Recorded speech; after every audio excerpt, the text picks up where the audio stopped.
করছি আজকের গল্প শিবরাম চক্রবর্তীর লেখা হরগোবিন্দের যোগফল।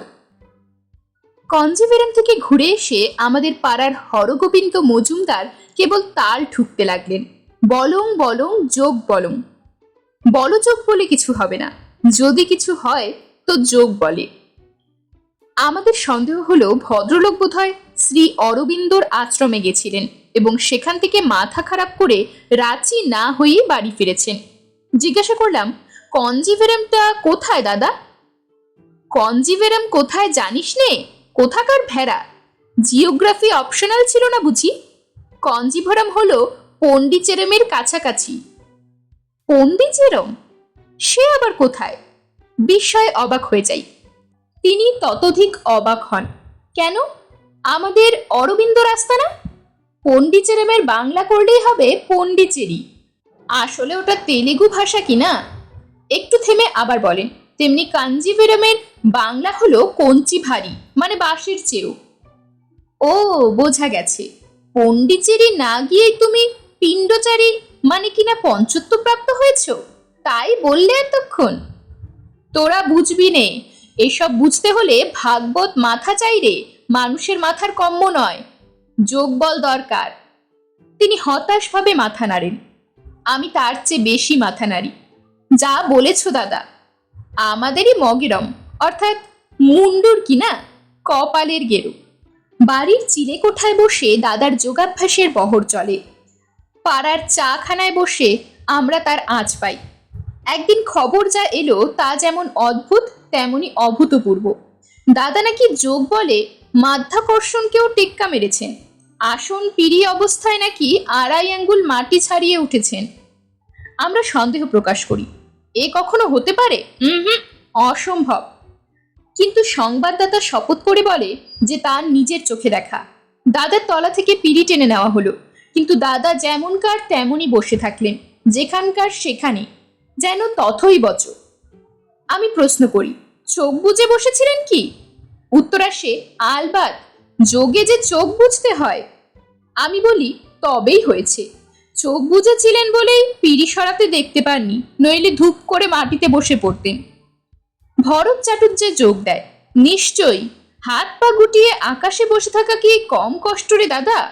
অমনি করে মাটিতে বসে থাকতেই হাতে পায়ে খিল ধরে যায়।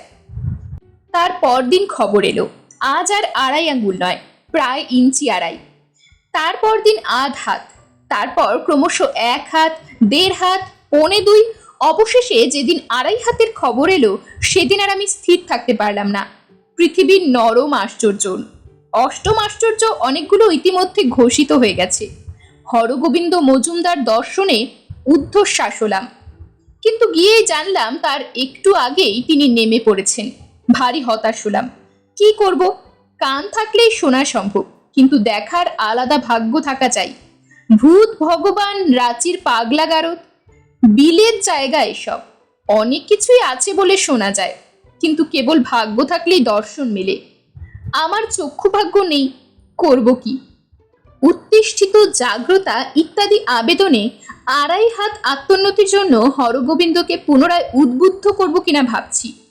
এমন সময় দাদা আমার ইতস্তত চিন্তায় অকস্মাৎ বাধা দিলেন। তোরা আর আমাকে হরগোবিন্দ বাবু বলিস নে। তবে কি বলবো? হরগোবিন্দ মজুমদারও না। তবে তিনি আরম্ভ করলেন, যেমন শ্রী ভগবান, শ্রীকৃষ্ণ, শ্রী রামচন্দ্র। আমি যোগ করি, শ্রী ভগবত, শ্রী হনুমান। হনুমানবাদ, যেমন শ্রীকৃষ্ণ, শ্রী বুদ্ধ, শ্রী চৈতন্য, শ্রীরামকৃষ্ণ। আমি আর থাকতে পারি না, বলে ফেলি, শ্রী তৈলঙ্গ স্বামী, শ্রী অরবিন্দ। এবারে ঠিক বলেছিস। তেমনি আজ থেকে আমি, তোরা মনে করে রাখিস, আজ থেকে আমি শ্রী হরগোবিন্দ। আমি সমস্ত ব্যাপারটা হৃদয়ঙ্গম করবার চেষ্টা করলাম। সত্যি তাই তো। হবে ব্যাঙাচি, বড় হয়ে ব্যাঙ হলে তার লেজ নোটিস না দিয়েই খসে যায়। তেমনি যে মানুষ 2.5 হাত মাটি ছাড়িয়েছে সে তো আর সাধারণ মানুষ নয়। তারও লেজামুড়ো যে বিনা বাক্য ব্যয়ে লোক পাবে, সে আর আশ্চর্য কি? আমি সবিনয় বলি, এতটাই যখন ত্যাগ স্বীকার করলেন দাদা, তখন নামের মধ্যে থেকে ওই বদখত গো কথাটাও ছেটে দিন। ওকে ভারী ছন্দপাত হচ্ছে, নইলে শ্রী অরবিন্দের সঙ্গে শ্রী হরিবিন্দ বেশ মিলে যায়। দাদা কিঞ্চিত চিন্তান্বিত দেখি। ব্যাকরণে লুপ্ত অকার হয় জানি, কিন্তু গোকার কি লুপ্ত হবার? তার বিচরিত দৃষ্টি আমার উপর বিন্যস্ত হয়। আমি জোর করেই দিই, একেবারে লুপ্ত না হোক, ওকে গুপ্ত রাখাও যায় তো, চেষ্টা করলেই না হয় কি? দাদা অমায়িক হাস্য করেন। পাগল, যোগ দৃষ্টি থাকলে দেখতে পেতিস যে গুরু মাত্রের মধ্যেই গরু প্রচ্ছন্ন রয়েছেন। গরুর জন্যে যেমন শস্য, গরুর জন্যেই তেমনি শিষ্য, আদ্যস্বরের ইতর বিশেষ কেবল। আসলে উভয়েরই হলো গিয়ে খাদ্য খাদক সম্বন্ধ। সুতরাং গো কথাটায় আপত্তি করবার এমন কি আছে? তারপর দম নেবার জন্য একটু থামেন। তাছাড়া গো শব্দে নানার্থ, অভিধান খুলে দেখ। আমি কি একটা বলতে যাচ্ছিলাম, উনি বাধা দেন। এ নিয়ে মাথা ঘামাতে হবে না তোকে। তোর যখন ভাগবত মাথা নয়, তখন ও মাথা আর ঘামাসনি। তুই বরং ভরতকে ততক্ষণে ডেকে আন, ওকে আমার দরকার। ভরতচন্দ্র আসতেই দাদা শুরু করেন, বৎস, তোমার লেখা টেখা আছে নাকি? এই কিরকম যেন কানে আসছিল। লিখি বটে এক আধটু, সে কিন্তু কিছু হয় না। আরে সাহিত্য না হোক, কথা শিল্প তো হয়, তাহলেই হলো। কথা শিল্প আর কাঁথা শিল্প, এই দুটোই তো আমাদের জাতীয় সম্পদ। বলতে গেলে আর কি আছে?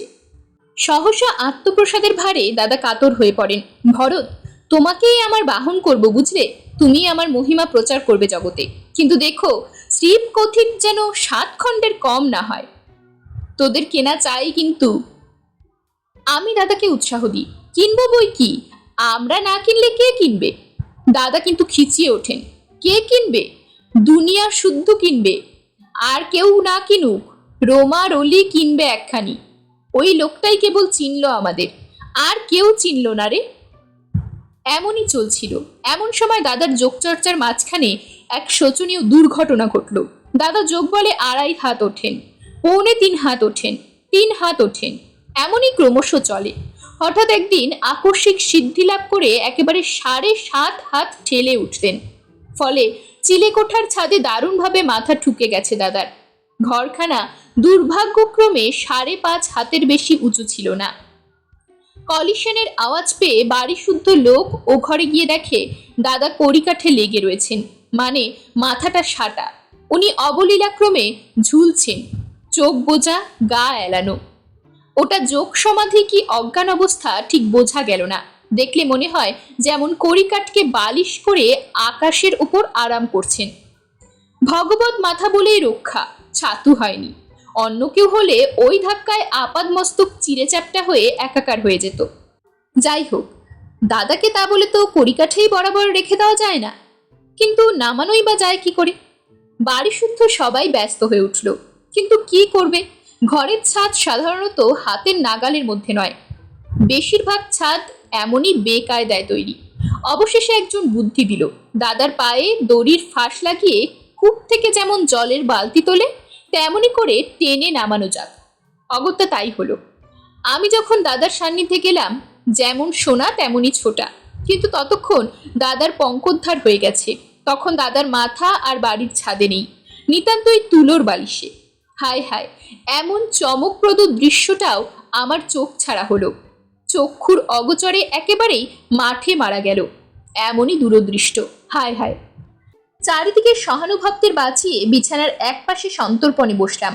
মাথার জলপটিটা ভিজিয়ে দিয়ে দাদা বললেন, ভায়া, এই জন্যেই মুনি ঋষিরা বাড়িঘর ছেড়ে বনে বাদারে যোগ সাধনা করতেন। কেননা ফাঁকা জায়গায় তো মাথায় মান নেই। যত ইচ্ছে উঠে যাও, গোলোক, ব্রহ্মলোক, চন্দ্রলোক, সূর্যলোক, যদ্দূর খুশি চলে যাও, কোনো বাধা নেই। আকাশে এন্তার ফাঁকা। এই কথাই তো এতক্ষণ বোঝাচ্ছিলুম ভরতচন্দ্রকে। ভরতচন্দ্র বাধিতভাবে ঘাড় নেড়ে নিজের বোধশক্তির পরিচয় দেন। আর এ কথাও বল বাবা ভরতকে, যে কদাপি লেখার চর্চা ছিল না। ওটাও খুব বড় সাধনা। কালি কলম মন লেখে 3 জন, এটা কি একটা কম যোগ হলো? আর যখন চাটুজ্জে হয়ে জন্মেছ, তখন আশা আছে তোমার। আশান্বিত ভরত জিজ্ঞাসান্বিত হয়, প্রভু, পরিষ্কার করে বলুন, আমরা মুখ্য সূক্ষ্ম মানুষ। প্রভু পরিষ্কার করেন, চাটুর্যে হলেই লেখক হতে হবে, যেমন বঙ্কিম চাটুর্যে, শরৎ চাটুর্যে, আর লেখক হলে নোবেল প্রাইজ। কিন্তু আমার লেখা যে নোবেল প্রাইজওয়ালাদের লেখার 2000 মাইলের মধ্যে দিয়ে যায় না গুরুদেব। তেমন লিখতে না পারি, তেমন তেমন লেখা বুঝতে তো পারি। পারো সত্যি? গুরুদেব যেন সহসা ঝাঁঝিয়ে ওঠেন, কিন্তু পরক্ষণেই কণ্ঠ সংযত করে নেন। বাংলাদেশে কারি বা যায়, আর বিবেচনা করে দেখলে তাদের লেখাও তো তোমাদের লেখার 2000 মাইলের মধ্যে আসে না। তবে আমি ভয়ে ভয়ে বলি, তফাৎটা অতখানি বটে, কিন্তু আগিয়ে কে আর পিছিয়ে কে, সেই হলো গে সমস্যা। দাদা অভয় দেন। বৎস ভরত, ঘাবড়ে যেও না। তুমি নারায়ণ ভট্টাচার্য আর মেরি করেলি হলে এক গোত্র। পাবে পাবে, আলবাত পাবে। নোবেল প্রাইজ পেতেই হবে তোমাকে। বিলেতে যাবার উদ্যোগ করো তুমি। আমি শুনেছি এদেশ থেকে এক আধ ছত্র লিখতে জানা কেউ বিলেতে গেছে কি, অমনি তাকে ধরে নিয়ে গিয়ে নোবেল প্রাইজ গছিয়ে দিয়েছে। প্রায় কালীঘাটে পাঠা বলি দেবার মতো আর কি। ভরতচন্দ্র উৎসাহ পায় কিনা তার মুখ দেখে ঠাহর হয় না। আমি কানে কানে বলি, আরে নাইবা পেলে নোবেল প্রাইজ, এই সুযোগে বিলেত দেখতে পাবে, অনেক সাহেব মেম দর্শন হবে, সেটাই কি কম লাভ? বরং এই ফাঁকে এক কাজ করো, বন্ধু বান্ধব ভক্ত টক্তদের মধ্যে বিলেত যাবার নামে চাঁদার খাতা খুলে ফেলো। বোকা ঠকিয়ে যা 2-5 টাকা আসে, তারপর নাইবা গেলে বিলেত। তোমার আঙ্গুল দিয়ে জল গলে না জানি, না হলে এই আইডিয়াটা দেবার জন্যে টাকা বখরা চাইতাম। ভরতের মুখ একটু উজ্জ্বল হয় এবার। তার বিলেতে যাবার দিনে জাহাজ ঘাটে সে কি ভিড়! নোবেল তলার যাত্রী দেখতে ছেলে বুড়ো সবাই যেন ভেঙে পড়েছে। চিড়িয়াখানার শ্বেতহস্তি দেখতেও এরকম ভিড় হয়নি কোনোদিন। স্বয়ং শ্রী হরগোবিন্দ যখন বলেছেন, তখন নোবেল প্রাইজ না হয়ে আর যায় না। যোগবাক্য কি মিথ্যে হবার? লেখার জোরে যদি নাই হয়, যোগবল তো একটা আছে, কি না হয় তাতে? ভরতচন্দ্র জাহাজে উঠতে গিয়ে পুলকের আতিশয্যে এক কুকুরের ঘাড়ে গিয়ে পড়েন, কিংবা হয়তো কুকুরই তার ঘাড়ে পড়েছিল, কেননা কুকুরের হয়ে কুকুরের মালিক মার্জনা চান। আই এম সরি বাবু। ভারতচন্দ্র জবাব দেন, but I am glad, very glad. আমার হাত টিপে ফিসফিস করেন, দেখছিস সাহেবের কুকুর এসে ঘাড়ে পড়েছে, সাদা চামড়ার লোম কামড়ে না দিয়ে আপ্যায়িত করেছে। এ কি কম কথা রে? নোবেল প্রাইজ তো মেরেই দিয়েছি, কি বলিস? আমি আর কি বলবো, হয়তো কিছু বলতে যাই, এমন সময় অকুস্থলে শ্রী শ্রী হরগোবিন্দর অভ্যুত্থয় হয়। আশীর্বাদের প্রত্যাশায় ভরতচন্দ্র ঘাড় হেট করেন, কিন্তু দাদার মুখ থেকে যা বেরোয় তা ঠিক আশীর্বাদের মতন শোনায় না। বৎস, ফিরে চলো, ফিরে চলো আপন ঘরে। নোবেল প্রাইজ তোমার জন্য নয়। শরতের আকাশে যেন বিনা মেঘে বজ্রপাত। আমরা স্তম্ভিত, হতভম্ব, মুহ্যমান হয়ে পড়ি। এত আয়োজন প্রয়োজন সব পণ্ড তাহলে? বৎস, প্রথম যোগ বলে যা বলেছিলাম তা ঠিক নয়। তাছাড়া সেদিন আমার ভাগবত মাথার অবস্থা ভালো ছিল না। ভাগবত যোগের সঙ্গে কড়িকাট যোগ ঘটেছিল কিনা, আজ সকালে আবার নতুন করে যোগ করলাম, সেই যোগফলই তোমাকে জানাচ্ছি। ফু দিয়ে বাতি নিভিয়ে দিলে ঘরের চেহারা যেমন হয়, ভরতচন্দ্রের মুখখানি ঠিক তেমনই হয়ে গেল। হরগোবিন্দর বাণী বর্ষণ চলতে থাকে। বৎস, সব যোগের চেয়ে বড় যোগ কি জানো? রাজযোগ, জ্ঞানযোগ, কর্মযোগ, ভক্তিযোগ, ধ্যানযোগ, মনোযোগ, অধোদয় যোগ, সে সবের সেরা যোগ হচ্ছে যোগাযোগ। এই যোগাযোগ ঘটলেই তার চেয়েও বড়, বলতে গেলে শ্রেষ্ঠতম যে যোগের প্রকাশ আমরা দেখতে পাই তা হচ্ছে অর্থযোগ, এবং তা না ঘটলেই বুঝতে পারছো যাকে বলে অনর্থযোগ। রবীন্দ্রনাথের বেলায় এই যোগাযোগ ছিল, তাই তার নোবেল প্রাইজ জুটেছে। তোমার বেলা তা নেই। কি করে আমি এই যোগফলে এলাম তোমরাও তা কষে দেখতে পারো। রবীন্দ্রনাথ প্লাস পাকা দাড়ি প্লাস টাকার থলি প্লাস নোবেল প্রাইজ, কিন্তু তোমার পাকা দাড়িও নেই, টাকা কড়িও নেই। বৎস ভরতচন্দ্র, সে যোগাযোগ তোমার কই? ভরতচন্দ্রের করুণ কণ্ঠ শোনা যায়, কিছু টাকা আমিও জোগাড় করেছি।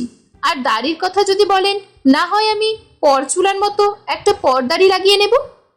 শ্রী হরগোবিন্দ প্রস্তাবটা পর্যালোচনা করেন, কিন্তু পরক্ষণেই দারুণ সংশয়ে তার মুখ চোখ ছেয়ে যায়। কিন্তু তারা যদি প্রাইজ দেবার আগে টেনে দেখে, তখন সেই ভয়ঙ্কর সম্ভাবনা আমার মনেও সাড়া তোলে।